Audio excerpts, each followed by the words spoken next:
prosesnya sudah siap bersama Pak. Jadi tamat menjadwalkan Pak. Ini yang sangat penting lagi. Kami beroperasi itu adalah bagaimana karena sudah ada juklatnya Pak.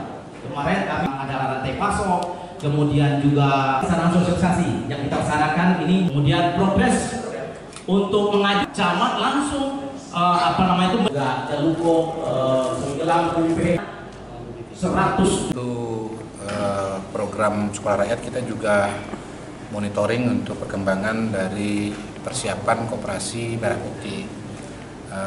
Alhamdulillah kalau di Kabupaten Muara Jambi, kalau bicara musyawarah desa sudah 100%, kalau bicara notariat juga sudah 100%, yang badan usaha yang sudah angka 78%.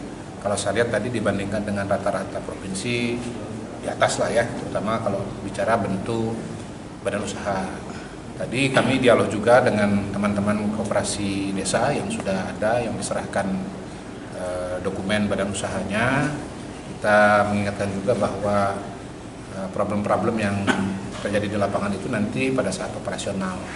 Tantangannya paling besar adalah bagaimana Koperasi Merah Putih ini bisa membuat usaha, membuat bisnis proposal ya, atau rancangan usaha yang bisa diterima, terutama kalau keuangannya nanti di perbankan. Karena kalau dari perbankan tentu bentuknya berupa kredit yang harus dikembalikan.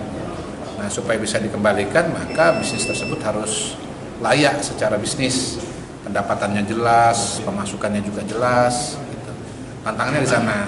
Jadi kita udah konkret tadi mengingatkan pada teman-teman Koperasi Merah Putih untuk di kalangan pengurus itu harus ada yang memiliki kemampuan pembukuan. Gitu.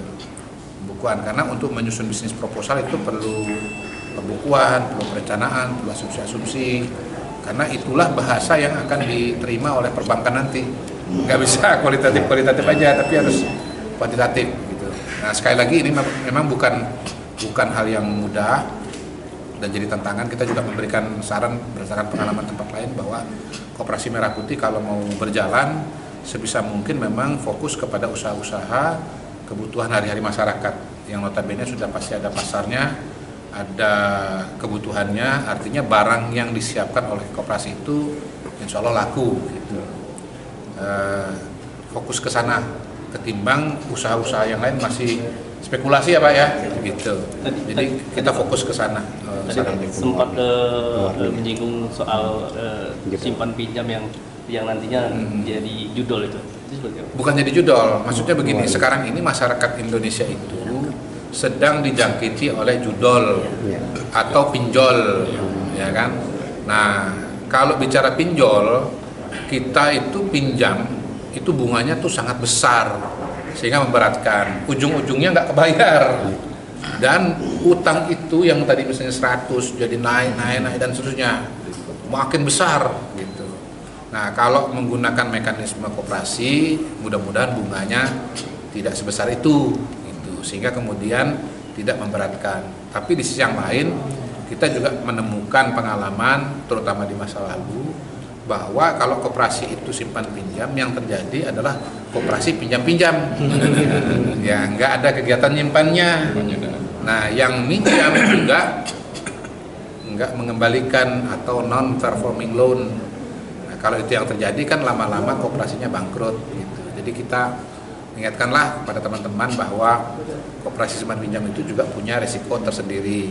Walaupun niat di awalnya itu baik, yaitu untuk menghindarkan dari pinjol atau misalnya dari rentenir gitu. Itu buat peringatan buat semua, baik pengurus koperasi maupun juga yang bakalan minjam. Gitu. Oke?